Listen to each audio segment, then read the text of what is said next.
Presiden Jokowi menghimbau masyarakat untuk bekerja dari rumah, beribadah di rumah, dan menyatakan bahwa social distancing adalah sebagai alternatif solusi. Apa itu social distancing? Social distancing merupakan salah satu langkah pencegahan dan pengendalian infeksi virus corona dengan menganjurkan orang sehat untuk membatasi kunjungan ke tempat ramai dan kontak langsung dengan orang lain. Tujuan social distancing yaitu memutus mata rantai penyebaran virus COVID-19.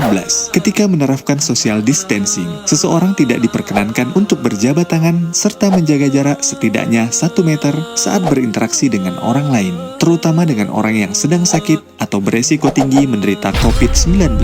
Selain itu, ada beberapa contoh penerapan social distancing yang umum dilakukan, yaitu bekerja dari rumah, belajar di rumah secara online, menunda pertemuan atau acara yang dihadiri orang banyak, tidak mengunjungi orang yang sedang sakit, social distancing atau pembatasan sosial, berdiam diri di rumah, kecuali ada keperluan untuk membeli makan dan berobat. Salah satu upaya untuk mengurangi penyebaran COVID-19 karena mengurangi interaksi antar masyarakat. Sebagaimana yang terdapat di hadis Nabi tentang lockdown ketika ada wabah atau taun.